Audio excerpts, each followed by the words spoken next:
Hi, it's Monica McGee again of Knoz Sports. We are back right after speaking with Mr. Dwayne Cooper, former Laker, and we are now talking to Mr. Brandon Hassell, who is an overseas player who's actually on his way to a camp in Portsmouth, Virginia. Hello, Brandon. How you doing? Hope all is well. Are you guys almost to Portsmouth?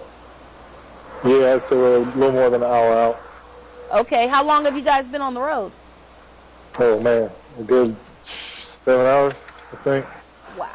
And I definitely want to thank you, too, at such short notice. You're so dedicated. No problem. You're so dedicated and, kind that you're actually in the car right now as we speak, Skyping. I know that you're on your way, and I know that there's some guys waiting for you to go ahead and finish up so you guys can get back on the road. So I'll just go ahead and get started here. If you can tell us a little bit more about yourself and how you got started playing overseas. I'm from Dayton, Ohio. I went to Penn State University. I was introduced to an agent pretty much fresh out of my senior year of school. Took me to a couple exposure camps, had some scouts come down in Indianapolis. And from there, the rest of the history. I went to Uruguay. Over there for a year. It was a good experience. And came back and been kind of bottling around with the IBL and the PBL here. There's some good lessons learned as far as these leagues and trying to either go back overseas or play here now. So. Okay. Now, what would you say is the biggest difference between playing in the U.S. versus overseas? Biggest difference? Probably say, it's kind of hard. There's a bunch of big differences. The culture shock, one of them. You go over there, people are really passionate about the game, and it's kind of like soccer. You know how big soccer is overseas.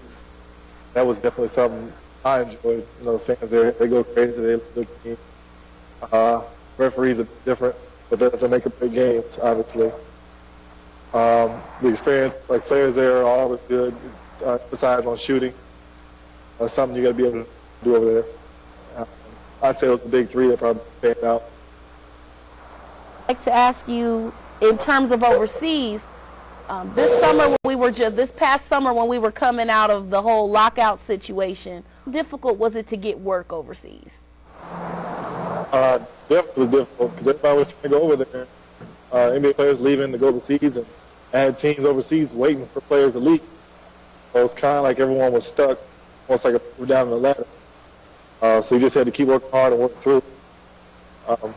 I knew they were going to eventually finish the lockout, but it's just a matter of when. That was the biggest thing. Okay. So how long, in terms of years, have you been playing professional basketball? Oh, man. Been out since 2008, so 4 years now. Okay. And what do you say is your biggest motivator when you're kind of in between teams? What is it that keeps you going? The drive. You gotta love the game. You gotta live, eat, and sleep basketball. Money's definitely another thing you can't ignore. But to play, you gotta love the game. And I think that's my biggest drive. Okay. And speaking of the love of the game, can you share with us some of the leagues that you've played in? There's Division I over there in South America, Uruguay, and then the leagues here, the IBL and the PBL, which is the National Basketball League, and the Premier Basketball League. So. Okay. Now, speaking of the league, you know that it's becoming postseason in the NBA, and this is one of my favorite times of the year.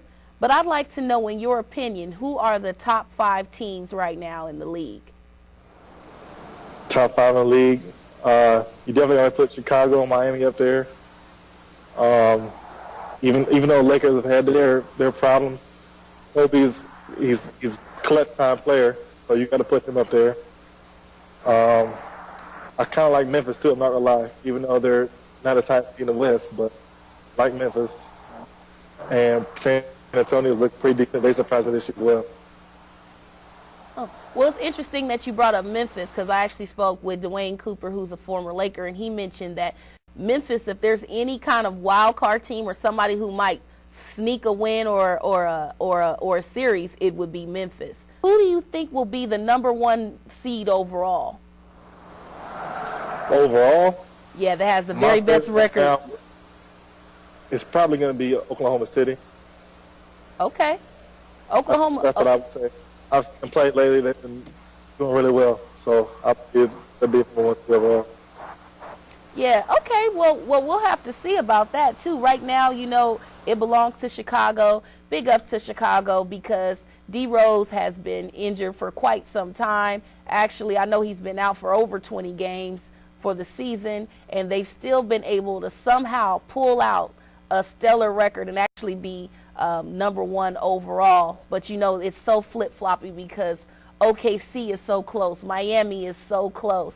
San Antonio is so close. So it's really going to be a race down to the finish to see who finishes #1 overall. But as far as if you want to say my thing with the top five teams, it would, of course, be you have your OKC, your Miami, your Chicago. I have to admit the Lakers and San Antonio. Those would probably be my top 5. Now, I just want to ask you these last things. We talked earlier with Cooper about this.